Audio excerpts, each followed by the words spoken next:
me saying why capitalism is bad, or me saying why socialism is good, or just sort of both? Yeah. If you want to try to defend socialism, that's fine. But let me start this right now because we are actually live. Alrighty. This is the second debate between me and Owen Macdonald, and this time it's not about feminism. It's about the merits of capitalism versus communism, socialism. As you all know, I am a staunch defender of capitalism. Owen's going to ask me some questions about that. Owen, take it away if you like.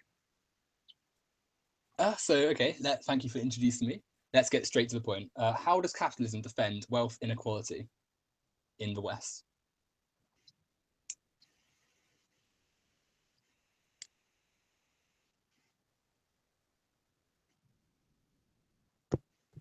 Hello? Hello? Yeah, hold on. I don't know what happened. Oh, never mind. I accidentally had the YouTube page open. Never mind. Go ahead. Okay. Yeah. Height of professionalism here on Okay. Warcorpse. All right, go ahead. Anyway, how does capitalism and its opponents defend wealth inequality in the West? Simply put, no system on earth is equal. We have always had wealth inequality. And this goes back to the days of it being people in cave. Thag had, 5 shiny rocks. Gort had 4 shiny rocks. We had it in feudalism. We had it even in communism and socialism. And if anything, capitalism lessens it because everybody can move up the economic ladder and everyone can move down the economic ladder. In communism, you're kind of screwed. And in socialism, you're screwed and you will just be there at mediocrity. Well, I would have to. Are you still going, or? Yeah, no, go ahead. Okay, well, I would question how good social mobility actually is in capitalism, given the significant disproportion of wealth between the upper classes and the lower economic earners. I mean, recently, it's been shown that the richest 1% own more than the rest of the 99% combined, which is clearly like substantial evidence to suggest that wealth does not trickle down fairly. Capitalism allows the richer owners of property and the organizations and corporations to hoard and control the supply of money, whilst the lower classes fail to sort of match the wealth whatsoever. And you say, oh, you can climb the ladder, but it doesn't happen, as shown by the vast, significant proportions of people who don't retain jobs or economic value above what they start out with in life. And as shown by the fact that most wealthy people, most millionaires and billionaires, inherit their wealth rather than earn their way there. People don't. It's very rare that you'll see someone. Let me stop you there. There are more self-made millionaires and billionaires, at least in my country, than there are the ones that inherited their wealth. Again, we've always had the system where the richest 1% have controlled the vast majority of the wealth. But again, in capitalism, you can move up the ladder.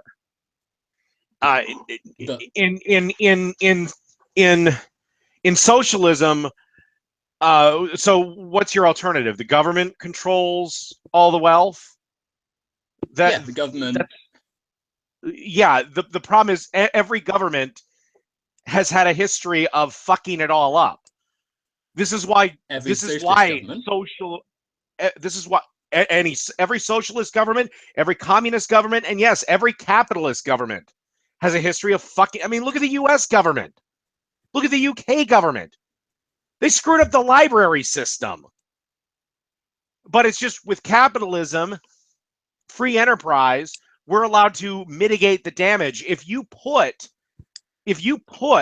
the government in charge of everything, you're going to get Russia circa 1990. You're too young to remember it, or you weren't even alive for it. But there was no civilian infrastructure. The military infrastructure was a joke. I mean, all you got to do is look at that system, and it doesn't work. There's a reason we won the Cold War when at one point about 2/3 of the world was under communist rule. And I know there's a difference between communism and socialism, but again, it's one of those things that would work if we weren't human. There's a reason why capitalism has gotten us from basically the dark ages to our modern age in about 150 years, give or take. Is that all? And that's because go ahead. Well, Go ahead. The initial point you made, saying that all governments fail to manage the countries they govern, is somewhat unfair to socialism and communism, because whilst capitalist governments have been the constitute of the West for years and been the only sort of system that's had mainstream dominance, communism and socialism haven't had a chance to operate with worldwide influence or with actual non-corrupted versions of the systems in place. So, for instance, communist Russia was not a fair or accurate representation of communism, because quite early on, Stalinism became the modus operandi. Like Stalin corrupted the version of communism that had been perpetuated and set up a system that gave him autocratic-esque authoritarian rule. Socialism in the countries it's been implemented in Cuba, whilst Cuba obviously has lots of positives to it, it can't deny that Fidel Castro was an authoritarian dictator who didn't allow his people proper democracy. Like, these systems of socialism and communism haven't been actual systems where the system's been in place. Like, they has been corrupted to suit a dictator's needs rather than to suit the needs of the people. Thus, it's not a fair representation of the system. Whereas with capitalism, with the US government, they're the most powerful, arguably, economic and governmental structure in the world. And as you say, they fail a lot of the jobs they've been given.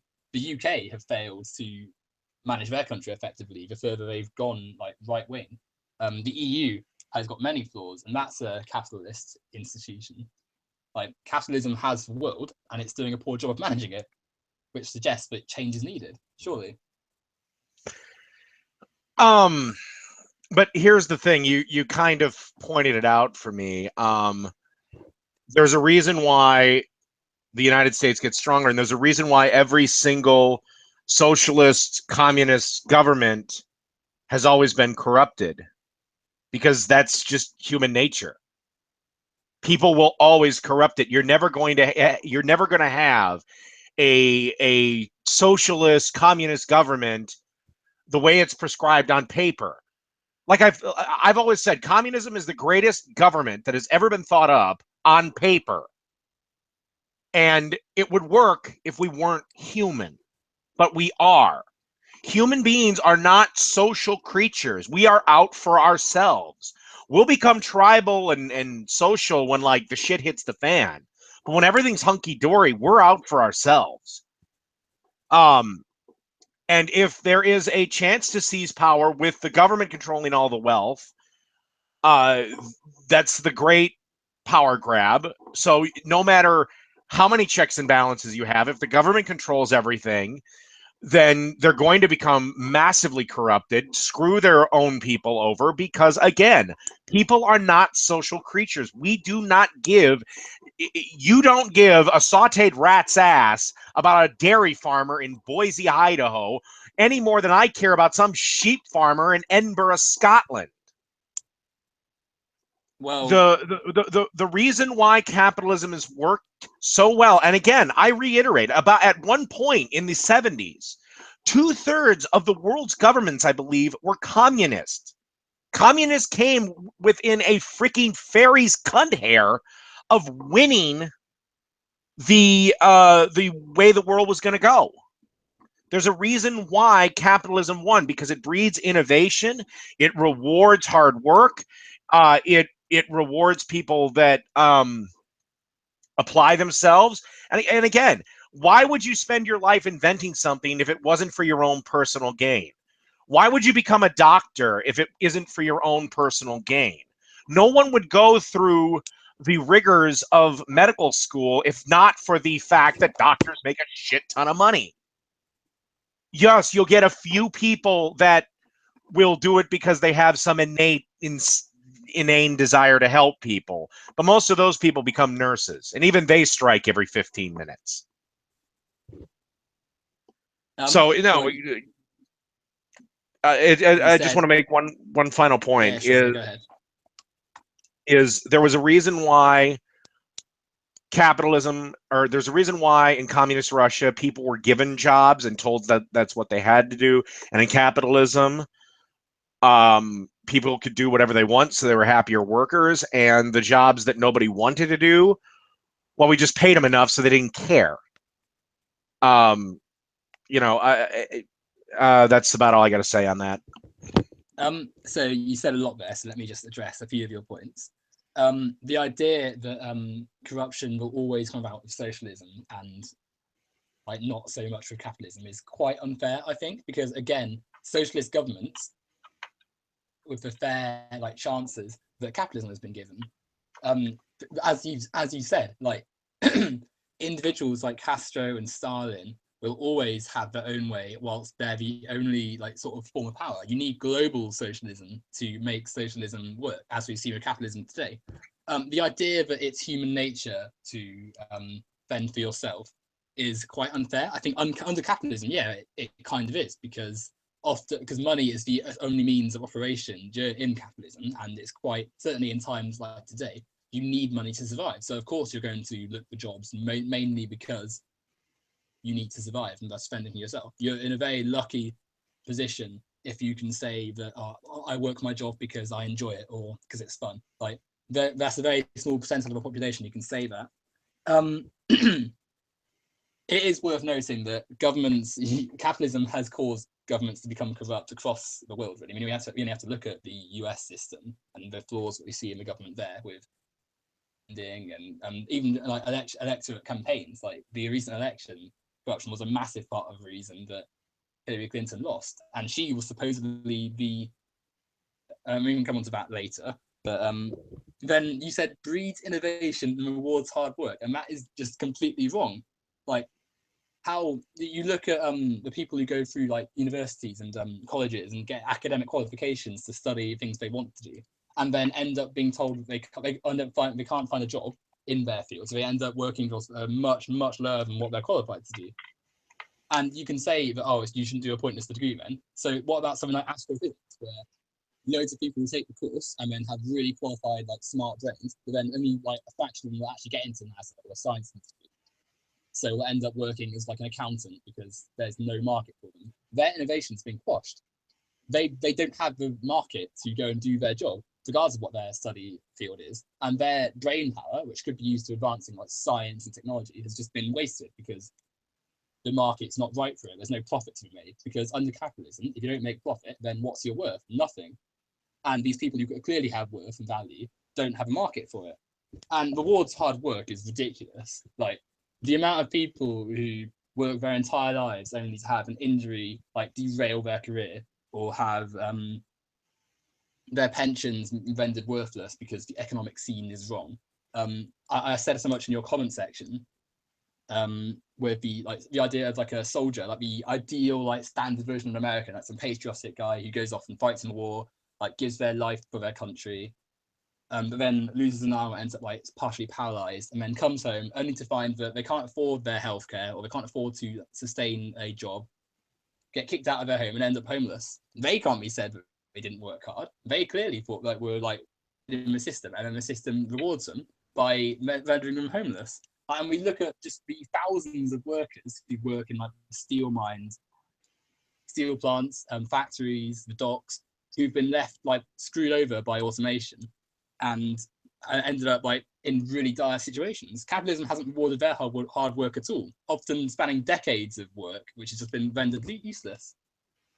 And then you said about doctors only working for money. Well, a good example would be looking at Cuba, where their doctors and healthcare system is widely regarded as one of the best in the world. They produce more doctors per like per like 1,000 citizens or whatever than the US and the UK. And a recent example, during the Ebola crisis of a few years ago, they sent more aid in medical help and stuff to Africa than the US and the UK. Which, if supposedly socialism only wouldn't produce doctors because they wouldn't have any incentive to do that, when why would Cuba be so good at that?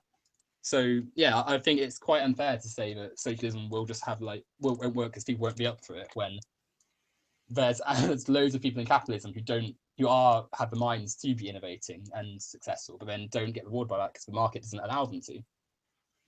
So anyway, you can respond to those things.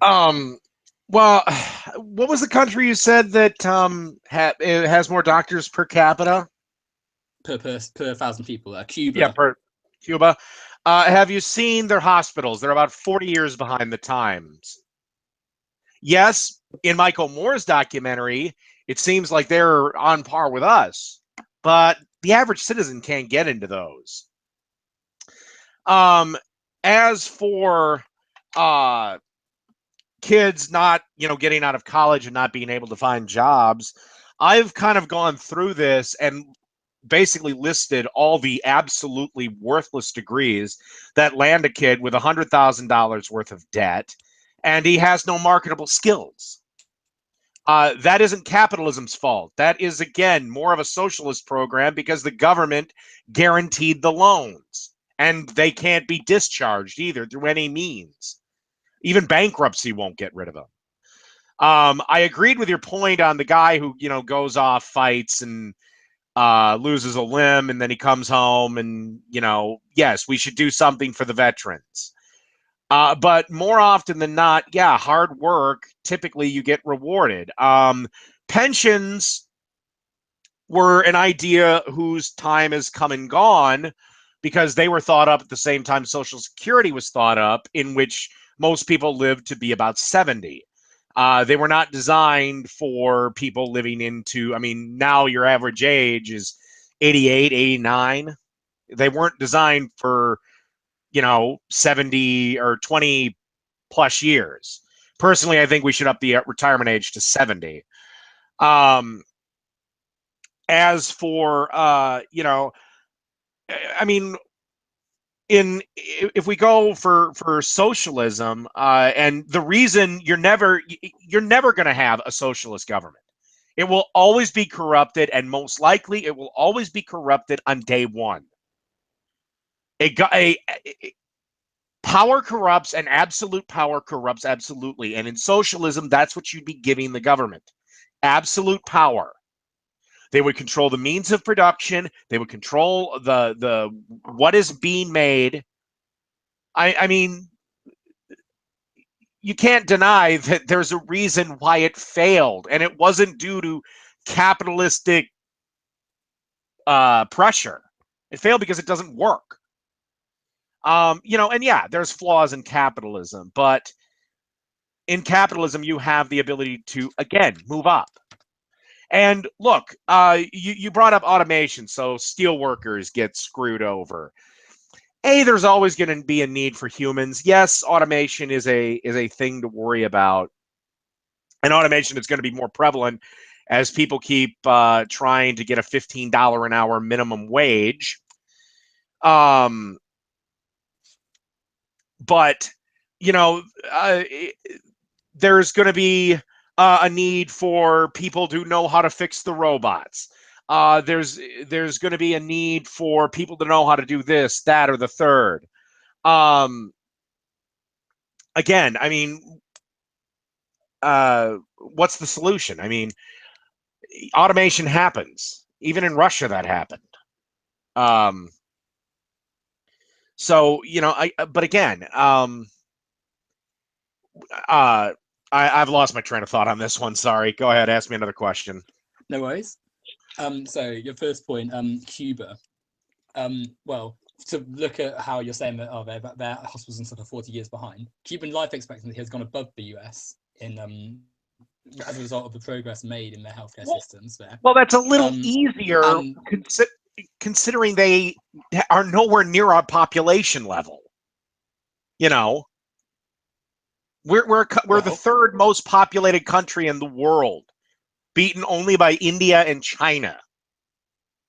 Cuba has what, 3-4 million maybe? And speaking of Cuba, if it's so great there, why are people still risking their lives to get out? Nobody during the Cold War, not one single person risked their lives to get into Russia. They risked their lives to get out of Russia, out of East Germany, out of East Berlin. Why does North Korea still have an armed guard at every single border crossing? Right. Well, Sorry to cut you off. as I've already, no worries. I'll just continue. Russia, East Germany, these things, actual versions of the system. Like Russia was easily, obviously, that's a bad example of communism and socialism and stuff because it was corrupted from the start by Stalin. For a lot of people there weren't great. So obviously you're going to move to the West where things are better because of programs that are being instilled. It is worth pointing out that the things that made the West more appealing were the ideas from the left, which were like social security, citizen rights, quality of living through health programs and stuff. But the idea that to the US from Cuba, that's not necessarily like, I mean, it is worth like the idea Cuba isn't horrible for reasons that socialism pertains. It's horrible because of the ideas that the leaders pertain. Like Castro's discrimination isn't part of what socialism should be. Like that's Castro's own interpretation of socialism. That's not a fault of socialism as a whole. Come on to your next point. You said, why should people or capitalism isn't a fault for people picking worthless jobs or degrees and stuff. Like, I don't think that any academic study should be worthless. I don't think that you can say that academia and the arts of like studying and just different genres of learning, they shouldn't be things that are worthless. We should want as a species to improve ourselves like mentally and intellectually by studying systems and stuff. I think it's a state of the society we live in that certain areas of study are considered worthless or not as valuable to produce money, or there's not enough jobs for them. But then even then, like, would you consider something like science or maths or like geography? They're not worthless subjects, but people who study those subjects and end up without a job that adequately fits them exist in capitalism. You can't say that every single subject that you can study or field that you can advance your knowledge in at a university is worthless simply because the jobs aren't there for them. That's a failure of the system, surely.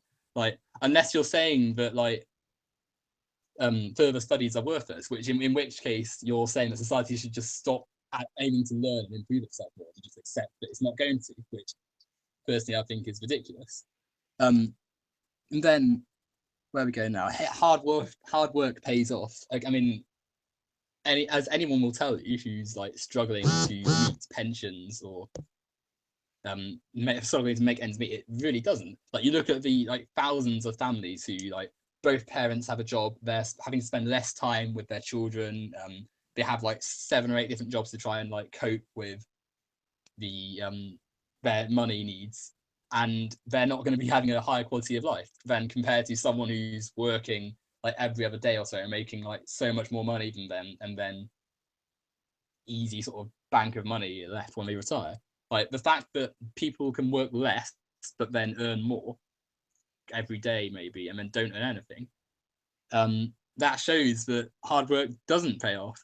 Like, and again, people who work in physical means of labor, they are getting screwed over by the system, which has left people like without jobs when companies have left off, and with the pension age rising, have had their life's work sort of cut off from them.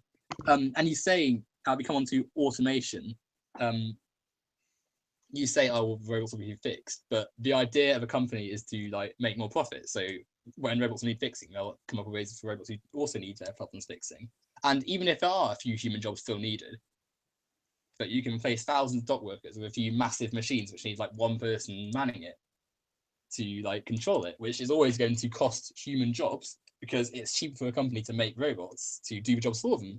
And I think that we have to sort of move away from the idea that labor hours are the only means of making money. Like, as society gets more advanced, we should be aiming to make life easier for more people, and thus have a like standard like living wage or living a fixed amount you have to give people to survive. Because it's unfair to base earning money and surviving in life on jobs that don't exist, as we see with the we really have to look at the decline of areas like Detroit or Michigan, Pennsylvania, where families and communities have been wrecked by just like companies taking their business elsewhere. And to me, I mean, that's sort of why Trump won, in my opinion, because capitalism has failed people, and someone like Hillary Clinton, who is essentially saying, "Oh, well, if the system's fine, stick with the Democrats," isn't going to work. Hence why Trump, even if he's not going to provide that change that we need, he looks like an anti-establishment campaign. And having looked at his last campaign advert, it was really good. I found myself, like, aside from the bit about legal immigration, I agreed with what he was saying. Obviously, like, he's Republican and I wouldn't have voted for him, but his campaign ad was really good because it essentially said liberalism, neoliberalism, Democrats have failed to fix problems that exist within capitalism. And that's why Trump won, because he was offering a change. And finally, so you're saying that socialism lost because it's a failed system and capitalism came out of the 70s stronger. Again, you only have to look at the fact that the world's largest economy in the 70s, the US, struck a deal with China. It aligned itself with China to make that go to capitalist. It undermined Cuba with trade embargoes and its citizens, which obviously captured as well. But you can't deny that the US does violently oppose its political opponents, as we see in Latin America and in Cuba. And converted the world, even in the 50s, it converted countries to capitalism and quashed opponents. Like, you can't say that the US allows other countries to form adequate means of socialism. And now when we see more like NAFTA, the EU, NATO, these institutions exist, so the US is essentially the de facto leader to pertain the system of capitalism, to keep it there. I don't think it's fair to say socialism failed by itself when capitalism is the system that has stopped socialism from thriving. I said it all. Okay. Well, let me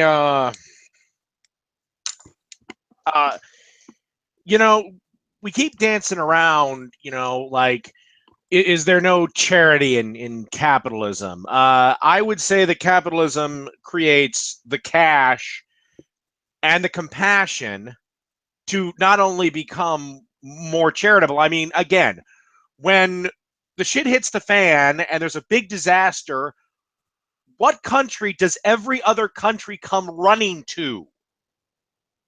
Us. It's like I go to this analogy of like the guy is in the tents. Socialism, well, his tent is full of a bunch of garbage. You run to the tent marked capitalism, and it's got everything you need.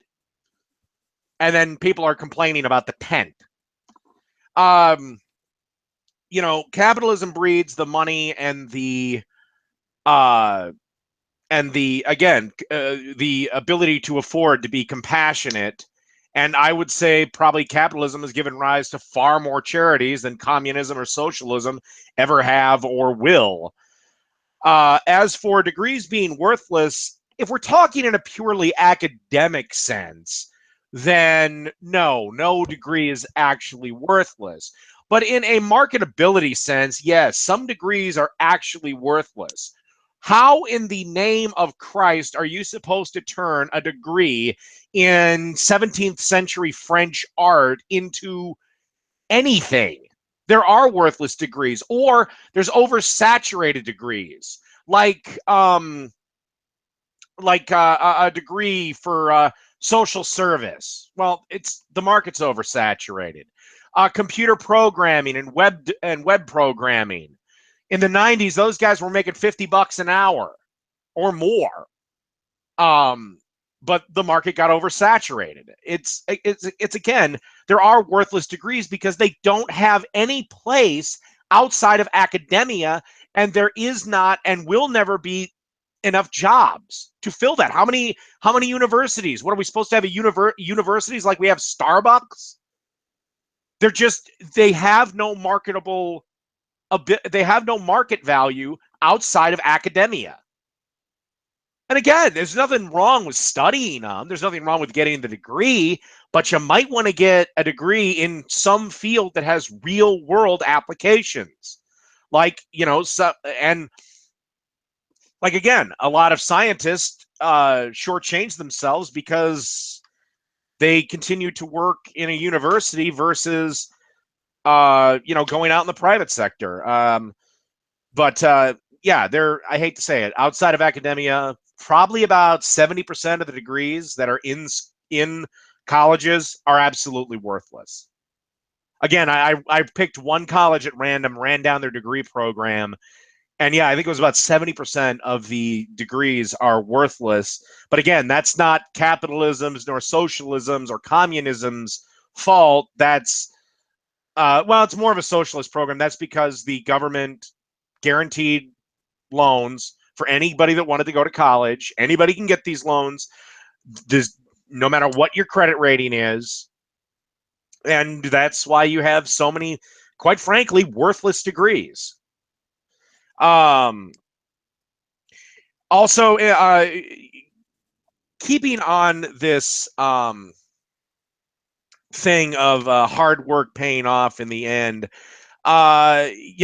this is another reason why communism failed. It's that people figured out that they're going to get paid no matter what they do.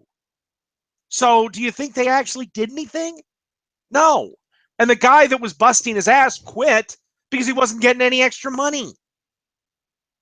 And I've heard this argument, this robot argument before. I've been hearing it since the late 90s. There is not going to come a point, at least in the near future, where every single person is going to be replaced by robots. Yes, some jobs are going to be probably more automated, like McDonald's, but you're still going to need people. Or, people will have to find different jobs. But as for like the docks being all robotic, no, that's not going to happen.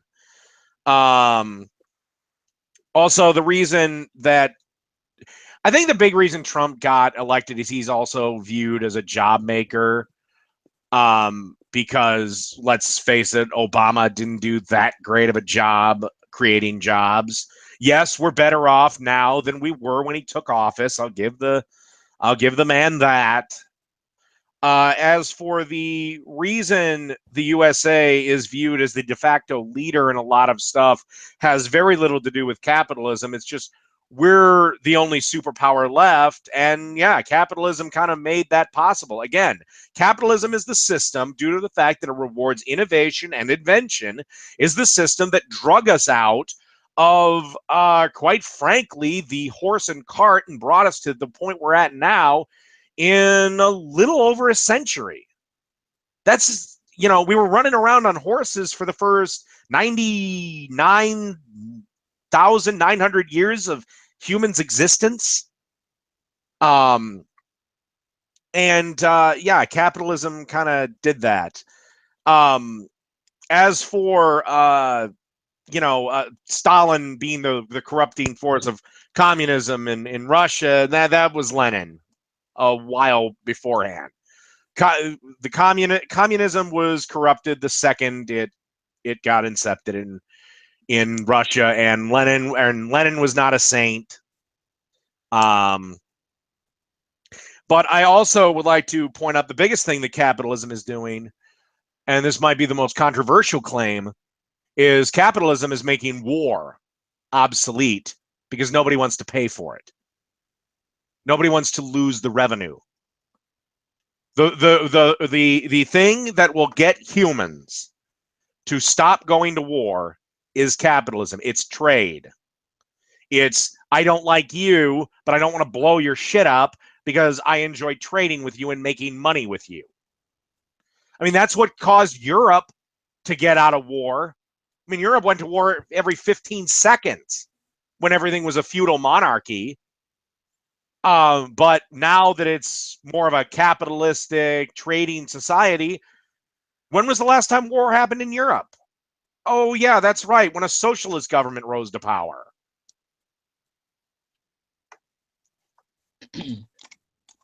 Right, so I'll go from the start again. You said that capitalism can inspire charity and compassion from people, and that lots of people turn to the US for international aid. Well, I think that we shouldn't have to live in a society that needs charity. The inequality that is seen across the world, something that should be happening. Like, we should be able to manufacture a society where wealth is evenly distributed and people don't have to rely on the goodwill of others to sustain sensible living. Like, the fact that some people are able to give their money and some people don't have the money in the first place should suggest that there's something inherently wrong with capitalism if it creates such huge wealth gaps between people. And the reason people turn to the US is because it's the most it's the wealthiest country in the world, and there are the individuals who have corporations which have billions of billions of dollars in just loose change it can just throw around. So of course it can look good to give money. And I'm not saying people aren't compassionate, because yeah, some people will want to help people, and obviously that's great. But at the same time, we shouldn't have to see people only being alive because a charity like UNICEF or Oxfam will go and donate money to areas that need it. Then worthless degrees. The example you used was 17th century French art. And yeah, maybe in today's society, there's not going to be a massive market for that. But I will stick to what I said. I don't think any sort of learning should be seen as worthless or not necessary because the market doesn't. We need to move past the idea that a job or an occupation should be judged by its monetary value. For instance, we pay our sports stars huge amounts compared to what other essential roles need. An American footballer will earn exponentially more than a doctor or a social worker or anything like that. And is that particularly fair? No, it shouldn't be fair that someone who's actively helping people is paid a considerable amount than an entertainer. So that suggests that markets aren't a good way of judging how much a job should be worth. You shouldn't have to cut people off from their chosen field of academia just because it's not a good sort of job. And he's saying, you shouldn't get degrees in every order applications. I'll again bring you back to the fact that there are people with degrees in scientific fields with huge qualifications, with a mindset that could lead them to physics and chemistry, huge advancements, who are rendered the government and the market because there's no place for them because there's too many jobs. So they end up having to work in areas that don't suit them. Hence why in my country we have loads of people who have degrees who work in McDonald's for years because they don't have any other place to go. And is that fair? If you've worked hard in university to get a substantial academic achievement, whether it's in arts or literature or in sciences or whatever you deem necessary, and then end up having to work in McDonald's, and then by the way having to pay for their education too. That's another thing we can come on to. The lack of education equality, because some people can afford to pay huge fees for Ivy League colleges or universities, and some people can't and won't ever be able to sort of alleviate themselves from the debt they rack up because of university studies. And you said that communism failed, or it failed because people realized they didn't have to work for money. And I think that a big problem with this sort of way of thinking is the idea that people only work to get money. And that's the problem that capitalism has created, where people are literally in jobs they don't want to do and may sometimes hate, but then have to do because if they don't, where's their money going to come from? We'll move to a society where money isn't the sole gain in life, and other ideas, other sort of goals like happiness and experiences become sort of a thing you aim to have. And yeah, you could well say, if there's no incentive to work, then why would anyone work? And my counter to that would be projects in areas that have been done, for instance, social housing, where student homes have become sort of social communities where everyone sort of buys food for each other and works together and makes the place a better place. And certainly, you look at what's happened to them and they've done really well. More and more people are signing up to these social housing projects because the people who go there end up really happy. And they have meaningful communities with each other. And that should sort of say that if people had the burdens of having to earn money to survive in life removed from them, if society said, we're going to make sure that every single person is looked after and people aren't left out of society just because they don't have the monetary value, people would be healthier, happier and more motivated. The reason I often hear you say in regards to feminism that when we were in the 1950s, and in general, people are unhappier because like people are overworked, like they're living lives that are dominated by just earning money and having very little time for like leisure and just fun. And thus everyone's unhappy, or most people are unhappy because capitalism isn't it's a system that just has people working to get very little so that the profits of their work can go to the upper sort of earners and the business owners, whilst they have to live lives of squalor and like unfairness. So if you have a happier population, then you're naturally going to see more just incentive to work because it's happy. Like, and you have fields with people who actually want to work there and then just produce things because they want to produce, because their minds is in the right place. So I think whilst obviously communism in USSR didn't produce an overly happy, motivated workforce, I think again external factors such as like lower sort of poverty rates there and like the problems with the government there sort of cause the inequality there.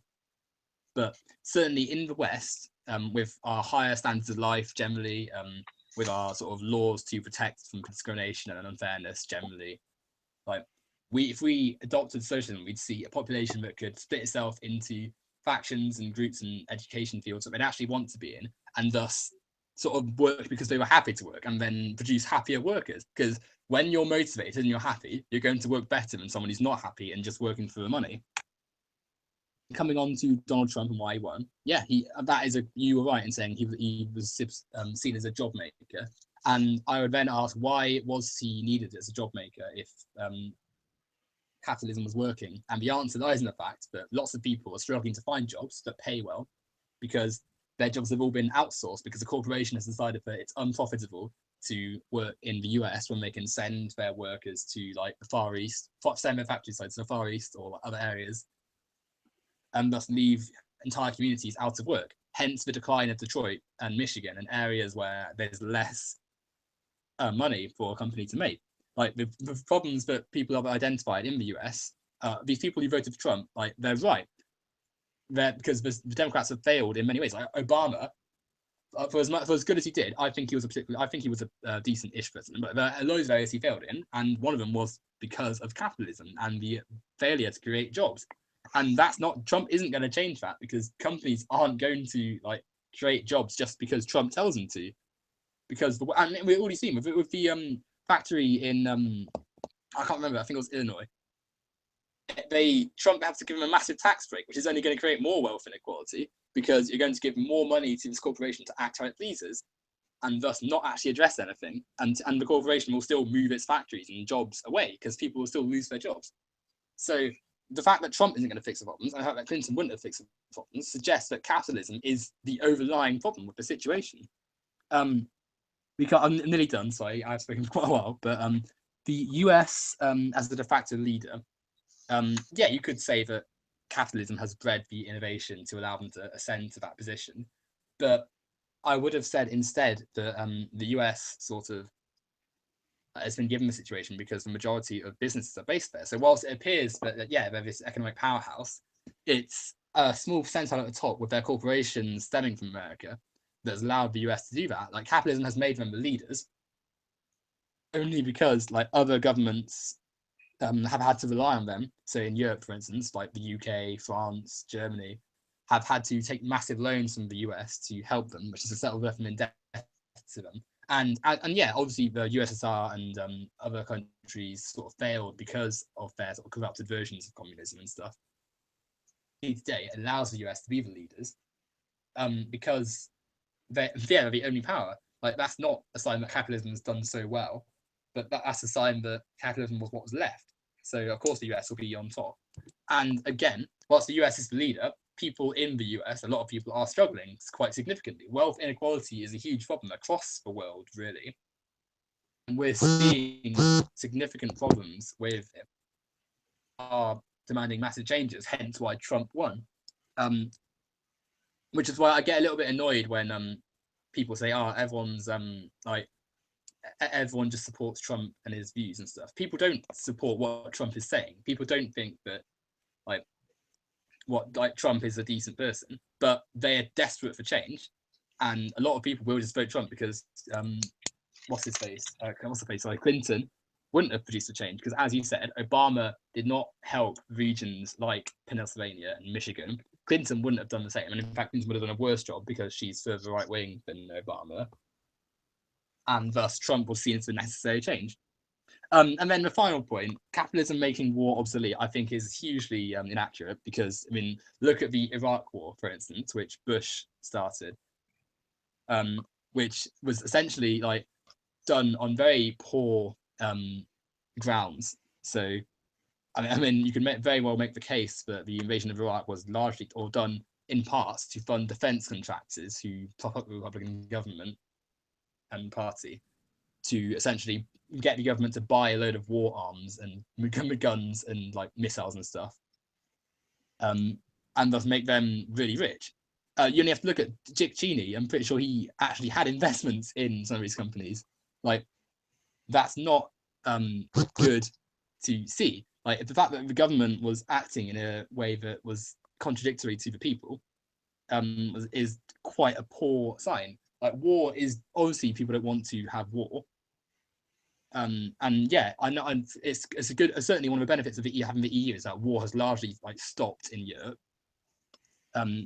But then at the same time, like, war zones have just moved to other areas. Like, it's not a case that capitalism has made war obsolete because wars still happen. It's just less likely to happen with the institutions. So I would have said that like things like cooperation and sort of cohesive goals, they're definitely a good thing, but they're things that can be achieved under socialism.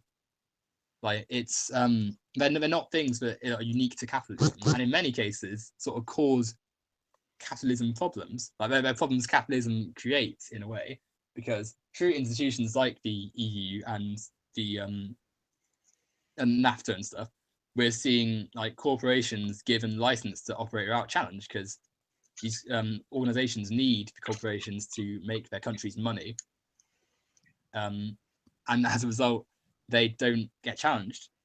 And certainly to say that war has been made obsolete is an insult to the people of the Middle East who've had to deal with warfare for years, and because of the US government essentially people that put their wars there. So I just suggested chat. My phone, I can turn notifications off in a second. Sorry about that if it's been making noise. No problem. You go ahead. Alrighty. Again, I'm going to reiterate the same point. I don't care what system of government is in place. We have always had wealth inequality. We had it with the feudal system. We had it in the cave days. We had it in, it doesn't matter. The Roman Empire had wealth inequality. The Egyptian Empire had wealth inequality. The ancient Greeks had wealth inequality. Ancient Mesopotamia had wealth inequality. Every single system, including communist Russia, has wealth inequality. For Christ's sakes, North Korea has wealth inequality. Look at where Kim Jong-un lives and look at the rest of his people.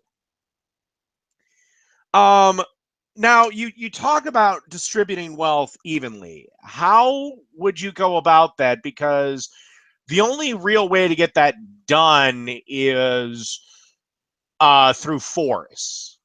And again, human beings are not social creatures. We have never been, we haven't been, nor will we ever be social creatures. We're just not hardwired that way. Again, maybe with our families, but again, you know, we don't give a shit about the potato farmer in Boise, Idaho. That's just the way we are. We're not pack animals. We're not social creatures. We're out for ourselves. And capitalism is the system that best fits us. Again, socialism would work if we weren't human, but we are.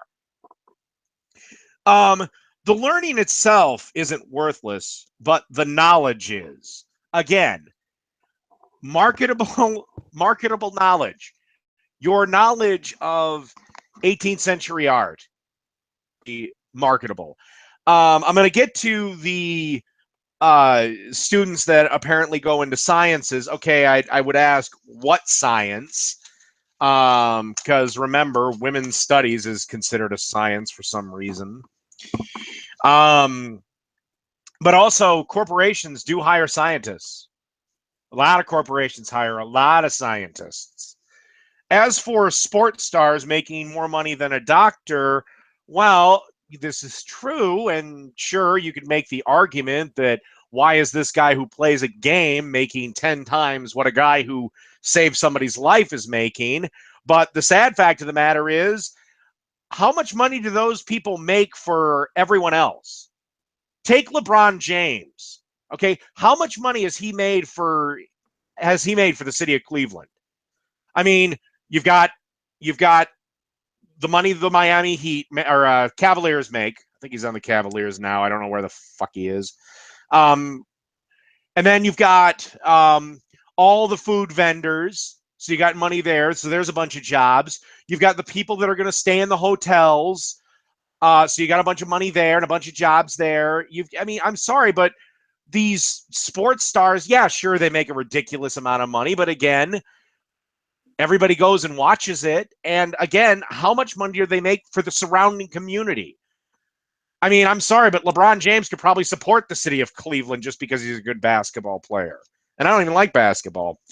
Also, for the college kids that have a 4-year degree, you are aware that, at least in my country, there is a lot of great paying blue-collar jobs that they're having a hell of a time filling that these college kids don't want because they view it as beneath them. So instead, they whine and bitch and complain at McDonald's for $15 an hour when they could go make $30 an hour or more being a plumber.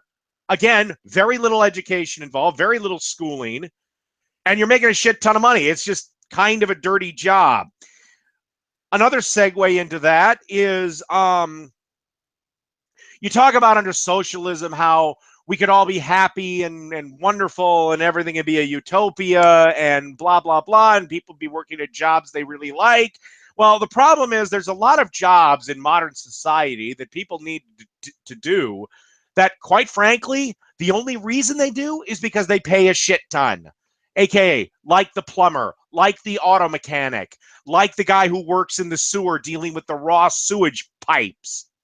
Garbage men, they're paid a ton. Why? It's a dirty job. No kid goes to bed at night dreaming of driving the garbage truck. They do it because, quite frankly, it pays a lot.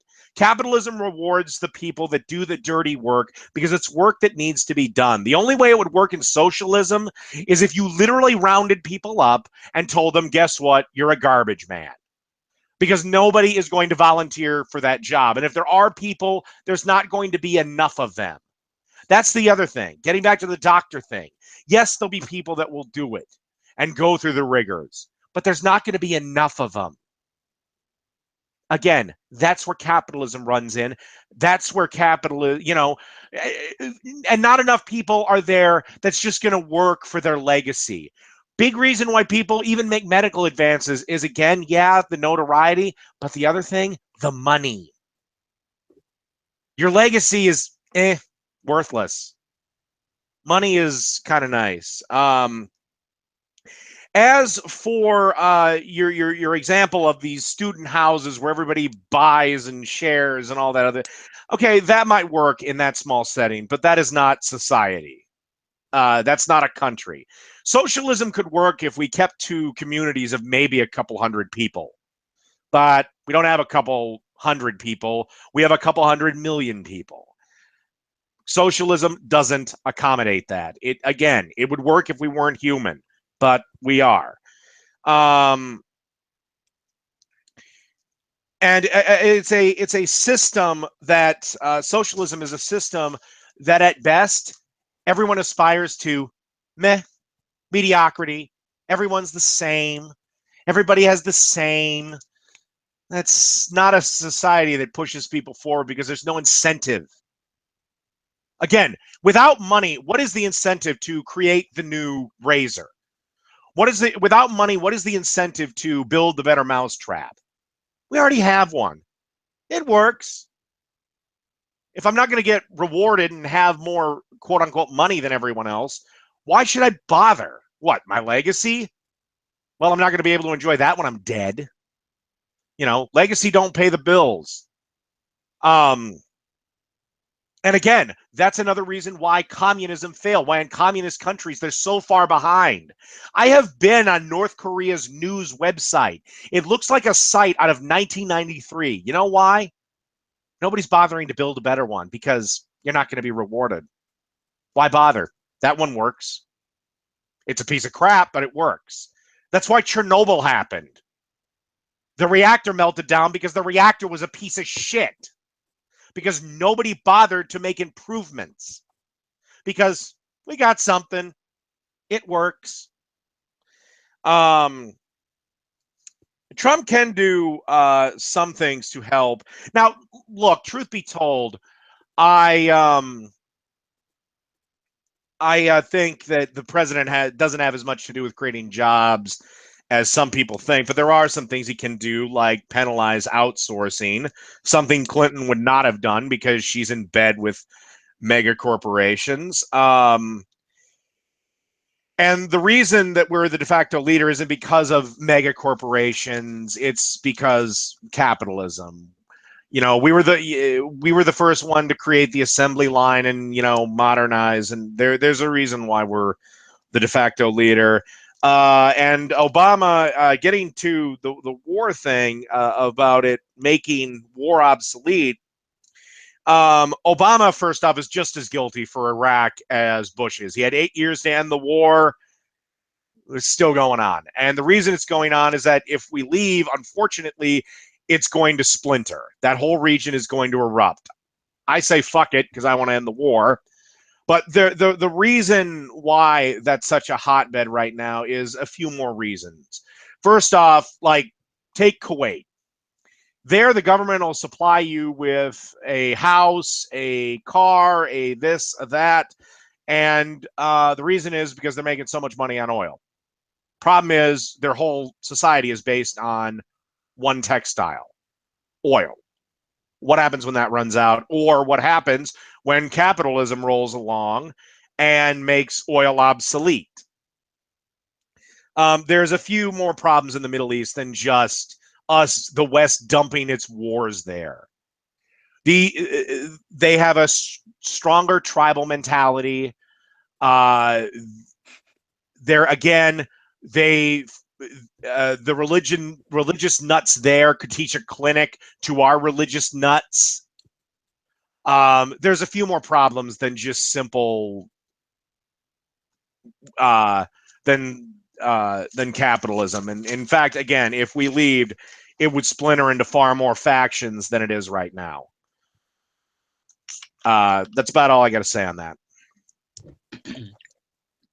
Right, so let me find where we started. We will always have wealth inequality, no matter what. Oh yeah, brilliant. There you go. Cheers. So wealth inequality being inevitable. I would disagree. I mean, I think the huge part of why we have wealth inequality today is because society does not do enough to address the ease of which corporations can keep their wealth and the lack of tax that is given to corporations to distribute wealth fairly.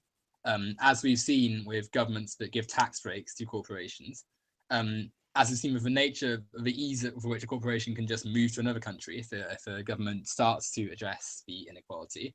Hence why instead of exploiting workers in this country, the minute it can't do that, a corporation like Nike or Adidas will move its factories to Southeast Asia or like Bangladesh and exploit workers there. And the governments of those countries won't care because the corporations bring in money. So their people will literally be worked to death and living in awful conditions, whilst the government just makes money to distribute around its richer elite class and then thus keep the cycle of capitalism going. Wealth inequality under socialism.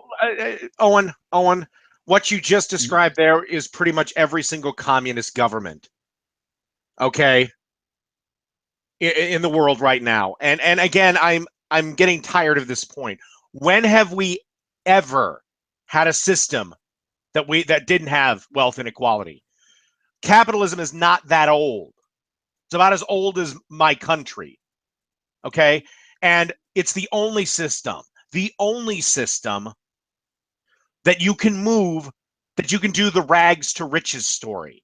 Again, most of the millionaires and billionaires in at least my country are self-made. They didn't inherit their money. Well, Sure, the guy we elected president inherited his money.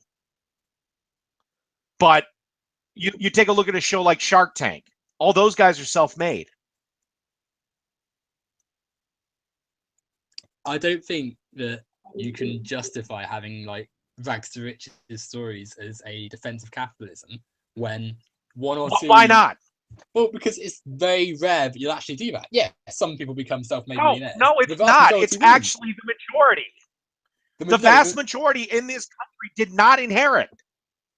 Okay, well, let's say that's true then. I'm not sure if it is, but let's say that's true. The majority of people will never become a millionaire or even own £1 million in total accumulated wealth.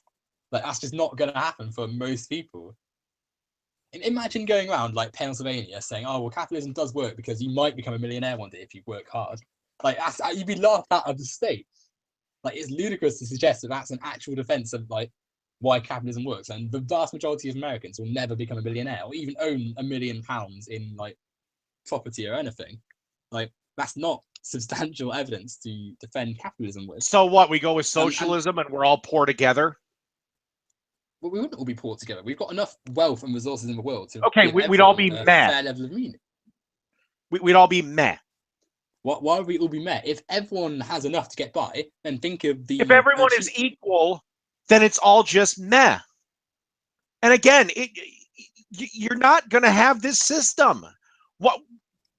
How would you prevent somebody from having more than somebody else? Unless you're literally going to say, I am going to take that guy's wealth at the point of a gun and distribute it to all these other people.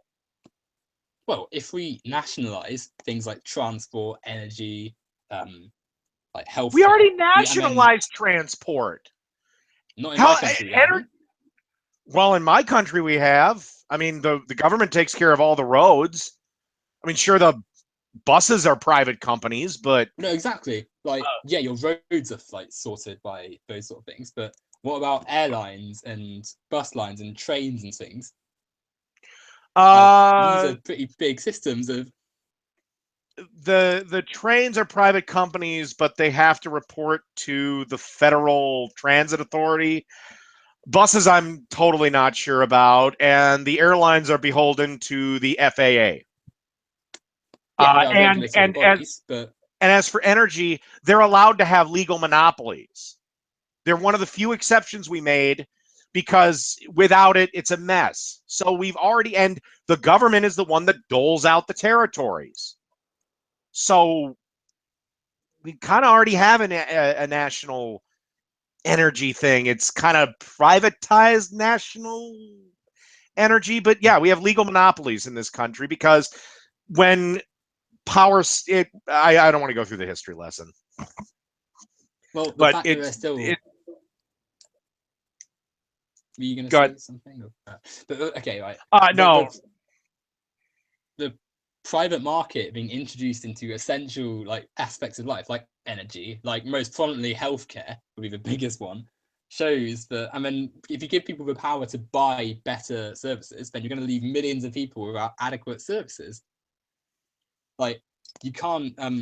if you gave the public back if you gave the government back these services, then you'll naturally improve life for a lot of people. And then the money that these private businesses have been allowed to hoard gets shed out among more people, thus making society fairer. That's how you achieve better wealth equality. Obviously, it's not going to be like a snap process, but it's still going to be much better than what most Americans live on. Anyway, continuing what I was going to say, because you did say a lot I'd like to respond to. I think mentioning North Korea as an example of a failed socialist government is quite unfair, simply because it's an authoritarian sort of guy, Kim Jong-un. Like, that's obviously not what anyone who is a proponent of socialism wants to happen. Like, no one wants that level of system being implemented. So obviously things have failed there because he's a terrible ruler and stuff, and that's not an accurate version of what we want as socialism. human beings are not social creatures, and then charitable is not natural for people to be charitable. That's surely a criticism of capitalism, because if people are having to rely on capital and on charities to do their work, that's not what we should have. If people are naturally like non-social and like want to keep to themselves, then the government should absolutely be providing welfare and help for people. Like we see today, like in the West, we have to have welfare states because there's lots of people who can't get by because there's not enough jobs. So it's natural that there's needs to be benefit programs to help society, help people out who don't have the jobs. Like, if based on what you're saying, if charitable acts are natural, but charity is a good thing, then how does that work? Like, I mean, I disagree with the fact that humans aren't social creatures, to be honest. I mean, I think that humans, like, the only reason people are more like closed-minded and sort of defensive and looking after themselves is because of the nature of the society we live in. That is very taxing and demanding. Like, you need to have consistent work to support yourself. Otherwise, you're going to have no money and likely find yourself in a pretty miserable life. Like, hence why parents will have to work consistently rather than spend time with their children as much as they'd like to, because if they don't, then their children will starve or have a malnourished growth. And in fact, the amount of people who are living below the poverty line and are having malnourished sort of development is a disgrace for the amount of money that's in the country. Like, it's all well saying that humans aren't naturally like social, but that's only because of that's in large part because of the society we've fostered for ourselves, where you have to work extremely hard to get by in many people's lives, especially for people who don't have like a high paid job, where if you don't work, then you're like going to be in a pretty poor situation. You said learning is not worthless, but the knowledge is. Again, that's not well, why is any knowledge ever worthless? Why is knowing more ever a bad thing? To a society where we're not reliant on the market, we wouldn't have to ever disregard some knowledge as not being necessary. To clarify the women's studies thing, women's studies is a social science, and the science, and yeah, you can say, oh, it's worthless or you like. Actual science, so things like astrophysics, like engineering, chemistry elements, so a study of like plants and botany, job areas like this where people don't hugely valuable research. People where like so the advancements of study of like diseases, of energy usage, of transport, which are pretty necessary things, certainly in today's climate. Like, these things aren't getting recognition. Like, people with these degrees who are qualified to do all sorts of like studies and stuff are just left with no worthy job. And you can't tell me that like physics or study of the climate and the environment is a worthless degree when issues like climate change and like space and stuff, they're important issues today. And that brings, if you want to mention climate change, a thing I haven't brought up yet, climate change is a huge issue which needs to be addressed, which not only do capitalism undermine by not allowing enough because it's not profitable, the governments actively undermine it. Like, we look at the amount of oil and fossil fuel based companies which are allowed to operate because they're profitable, which are actively destroying the environment. We look at what's happened to areas of Africa where essentially the world's waste has been dumped off in some like river basin, which has left the area like toxic and pollutant. The amount of factories who just don't have any regulations to monitor their waste production, so they have like a gas leak, like in India and Bangladesh, where companies can have these like disgusting factory fabric plants, which will kill off local villages because the amount of like toxic waste in the air is awful. Like, capitalism is a direct contributor to global warming, which is going to kill off the planet. So it's not like it's not only is it unsustainable, but it's also like actively dangerous to the world when in the form it's in at the moment. Start getting paid more than doctor. You're saying LeBron James helps people in Cleveland because of the like the furore around him and like the fact it gives hotel jobs work and stuff. That's an extremely unsustainable method of thinking, because yeah, maybe you'll get some jobs while he's there, but what when it happens when he's not playing basketball forever? So what happens when their team gets worse and suddenly all these jobs aren't needed anymore. It's a poor way of thinking. And then also that's an incredibly like patronizing and silly like sort of way of thinking. Like, oh, you should be happy with your job because LeBron James gives you it. So like just accept that you're not going to earn as much as him ever and like be all right. Like that's not a good thing for these people to going through. And again, like being like a bellhop in a hotel, that's not exactly a well-paid job. You're not going to have a very high quality of life compared to LeBron James. And yeah, you could say that he's earned it because basketball's a hard sport. Like, it's not a fair sort of world where some people's jobs are considered more important than others simply because one job makes more profit. We need to move on from that mode of thinking. So yeah, overall, thinking that like sports stars can make a whole city better is all right to a point, but it's not sustainable and it's not fair inherently because you're actively saying it's justifiable to pay this person exponentially more than the other people. Capitalism rewards the dirty work I have written next, and yeah, no, that's not. Again, that comes back to the idea that like hard work pays off, which, as documented in capitalist societies, no, it doesn't. Like, yeah, maybe like if maybe it pays off if you're getting a lot of money like at this sort of stage, but as we've seen, like people in physical labor and blue collar workers are then like left out by the system after their jobs aren't needed. And again, we're increasingly seeing more automation, more jobs that have been done by like computer-based technology like robots and stuff. So yeah, you can say that automation will never like come around, and there'll always be jobs that people don't want. But the jobs that people don't want, the jobs that people don't like doing, they're getting lower and lower by number every day.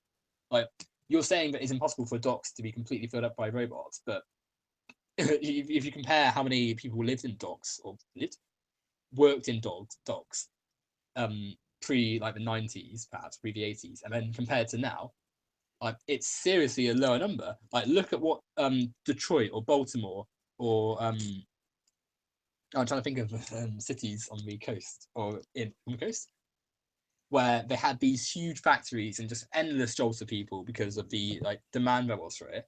And then when companies were able to develop technology to remove these people from their jobs or just find jobs that are more profitable for other people to have, they took them away from these people and left their communities just devastated.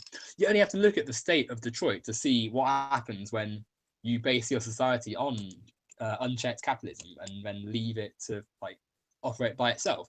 Like, areas of Detroit are awful now because robots have taken away the need for human workers. Hence why there's all these just empty complexes of just decaying like structures and stuff. That's the clear evidence that shows that capitalism is unsustainable and going to fail more and more people as time goes on. Then medical advancements are going to be because of money. You can actually say that it's improvement. Corporations have held back medicine or medical advancement to like help prevent the common cold and just like basic illnesses, because then when you have basic cures held back, more people will need just like paracetamol and basic like medication. So it's actually shown that corporations profit from illness. So when you have profit as a motive in healthcare, it actively undermines the people. And again, healthcare is something that should be as a right. You shouldn't have to pay to be healthy. That the society should make sure people are healthy. Like, I think it's disgusting that people will die in the West that just because they can't afford to live as healthy as other people because their treatment is costly. Like, that's a complete inequality that would be eradicated if you had a fairer socialist society. And you can, even in our country we have the NHS, which is a socialist idea, the idea that the government pays for your healthcare. Like, obviously you pay tax for it, but if you need medical help, you don't have to pay for it. And that's why the NHS is considered a worldwide like highest point of healthcare. And Cuban healthcare, again, that's considered pretty good by like organization and stuff. And then you look at the US, where if you don't have the money, you're not going to like do very well. Like, I think it's disgraceful that someone has to pay for an ambulance to take them to hospital because that costs money. That's awful. Like imagine, like if you're saying all these things about how hard work pays off. You're some hardworking, like constructive individual who breaks their leg, and then you can't afford the ambulance to take you to hospital because you're only just getting by. You get left out basically, and your leg takes long to heal or gets an infection or something. Like that's awful, and you can't say that person didn't work hard. But then the system's left them out, and I've already brought up soldiers, and that's a pretty disgraceful thing. But the fact that healthcare is left out for some people, is not an option for some people, is just ridiculous. That's a clear inequality, and the free market in that is just unacceptable in my opinion. Mediocrity and everyone having the same inflation. Again, I would disagree. Like it's all very well saying that like stay the same and things will just be like not very good, but that's not a fair representation. Like if you have a society where people aren't only working to earn money, they have like improvement of society as a whole. You can create a system where people work to improve their lives and people work to get better equipment for everyone. And you can say, but it's great that we have all these amazing internet products, but a lot of people don't have access to like decent technology. Lots of people will never like be able to afford like the most up to date stuff. Like there's the amount of people who are living below the poverty line and getting by off like technology that's outdated and like old is ridiculous. Like it's all very well saying, it's great how we have these nice phones that capitalism has provided us, but there's no reason the phones couldn't have been created for more people under a government that's funding the institutes that create the phones. Like if you give a group of people like the incentive to work for that, like create better technology, and then the people who actually want to be there and more people, so not just like the leaving out people who wanted those degrees but didn't work out. Like you're going to have better technology, you're going to create better things for people who actually want to work in these fields. And yeah, you'd be able to give it to more people so that more people be able to be innovated in their societies. Like like people won't be able to access the amazements of technology improvements of capitalism or access it years before everyone else do, because like of the inequality that's created. Like we can sit and have this Google Hangout, but there's millions of people around the West who don't, because they don't have access to decent internet or a computer. Like there's still staggering numbers of people who don't have the internet, which is like ridiculous because for us it's hard to imagine a world without internet, but for some people it doesn't exist. And we even just focus in the West. Look at the worldwide inequality. Like that is unfair. Then Trump as job creator, and the assembly. Here we go. Actually, the assembly line in 1920s. It only capitalism in the 1920s and laissez-faire politics caused the Great Depression, which was fixed when the New Deal came about and more workers' rights and like improvement welfare state was improved. Like the ideas from the left saved the US. The reason Franklin D. Roosevelt is considered one of your greatest like ever leaders is because he took ideas that were away from the traditional right-wing line of thinking. Like the Republicans and laissez-faire politics failed in America, and the New Deal brought them out of their problem. And yeah, obviously World War II helped as well. But there's a reason Franklin D. Roosevelt is considered one of your greatest ever leaders. Coming on to Obama, his foreign policy was crap. I don't dispute that. I think that he was a poor foreign leader because given what's happened in the Middle East, yeah, US foreign policy has been quite poor for quite a while. But to say that that's not a problem of capitalism, and certainly to say that capitalism has helped the Middle East, in many ways I think it's made it worse because you've got these systems where oil and control of oil has allowed mass wealth inequality in those regions, has kept autocracies and hierarchical societies in power.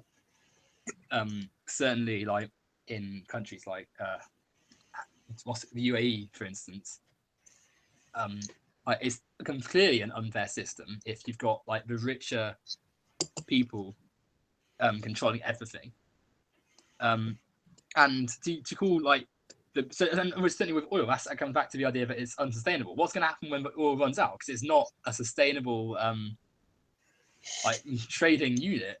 you're going to end up with mass poverty and mass like collapse of economy there, because suddenly your like primary export has just been rendered worthless and like and run out essentially. And to call the Middle East tribal, I think is quite unfair. Like you only have to look at places like before the Iranian Revolution, and before things in like Afghanistan, they had some pretty good progress. They're making like good changes. The sort of regression of the Middle East back to like sort of closed-minded, closed-minded injuries and stuff, minded ideologies, like that's been a problem. That's not because the Middle East, like the people there, are all bad. That's because the people who've seized power are autocrats and authoritarians. But overall, capitalism isn't helping create equality anyway. It's causing inequality, and society has to move past that for more people fall below poverty line. Anyway, go ahead. All right, I'm going to respond, and then I suppose we're going to wrap this up because we've been going for about an hour. I don't want to have a 4-hour marathon like I did last time. Hey, I got TLC tonight. Capitalistic medicine, the idea that medicine and healthcare shouldn't be tied to money. I completely disagree. Now, look, I'm not going to sit here and say that, there isn't problems with our system, and I think there should be maybe some changes that can be made. But Western capitalistic medicine is pretty much part and parcel modern medicine. Communism, socialism, and none of the other isms gave us modern medicine. Capitalistic democracy with the incentive of money. And getting back to your thing of corporations holding back like a cure for cancer or a cure for the common cold. First off, the common cold is just a blanket term for 1,000 diseases. But if a company were to cure cancer, they would sell that shit in a second. Because do you have any idea the amount of money that would roll in?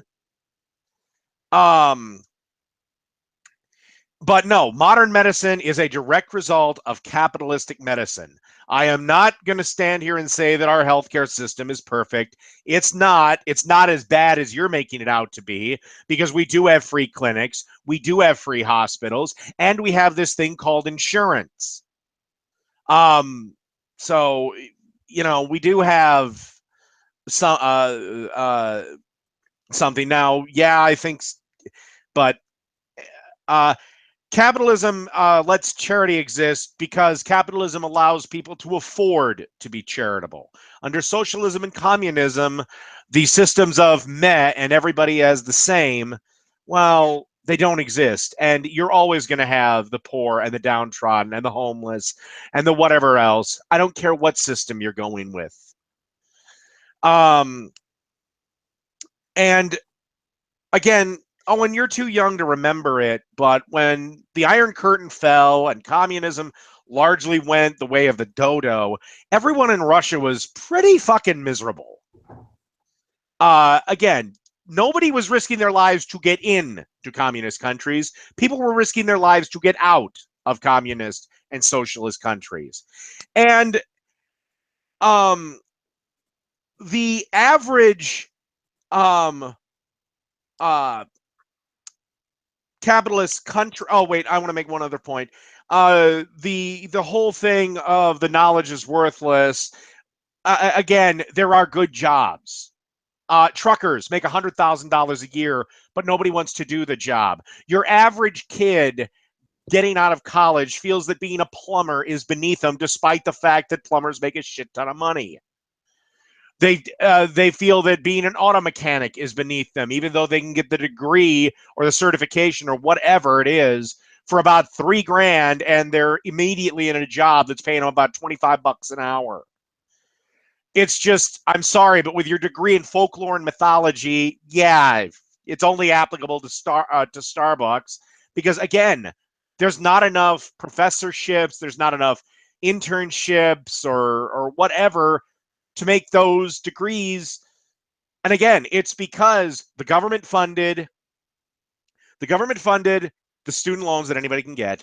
And from the time when I was in school to this very day, we've been ramming down kids' throats that they need to go to college. Well, by the time they're done with high school, they're burnt out. I personally think they should take a year off. And they take the easiest degree to get. And most of the social science degrees are pretty easy to get. The problem is they don't translate into shit in the real world. They don't give you any skill sets.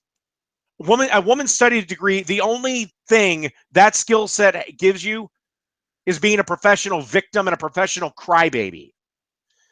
As for the environment, well, your average capitalist Western country has better environmental policies than your average communist or socialist country. The reason you brought up Africa is, yes, that's an issue, but they were countries that tried to change overnight. It's pretty easy to criticize them and say it's capitalism's fault when it was the country's own policy because they were trying to change overnight rather than the somewhat rapidly, well, I'll say the slow change that we went through. You say capitalism is unsustainable. Socialism is far more unsustainable, and history has proved it. And you keep harping on this thing of it being unfair that guy A makes $5 billion a year and guy B makes 55,000. It's always going to be unfair. Life is unfair. Life is always going to be unfair. The only time that life is fair is if you're in a Disney world where tigers and bears and humans all sit around a campfire and sing Kumbaya.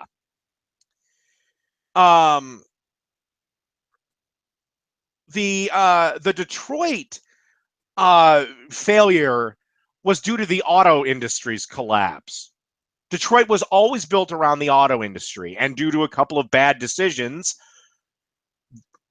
they took it on the chin. Personally, I was against the bailouts. I would have let GM, Dodge, and Ford go completely out of business. Bailed them out.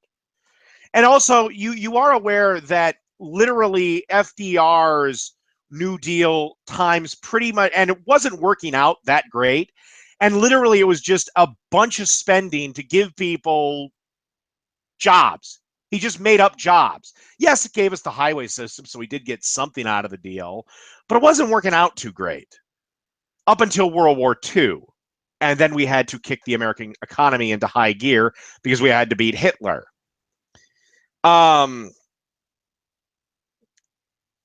for healthcare being a right, it's not a right. It's a commodity, like everything else. Again, I think there should be some change made for it, but as it for being, free and the right of everyone, and like the library, no, not so much. And as for if nationalized healthcare is so great, why is it that your leaders and your royal family, why do they come here? And by here, I mean specifically Minnesota, the Mayo Clinic. We get everybody. Maybe it's because capitalistic medicine is a little bit better. Again, we have free clinics, insurance, and finally, the idea that people will make advancements just because of the betterment of no.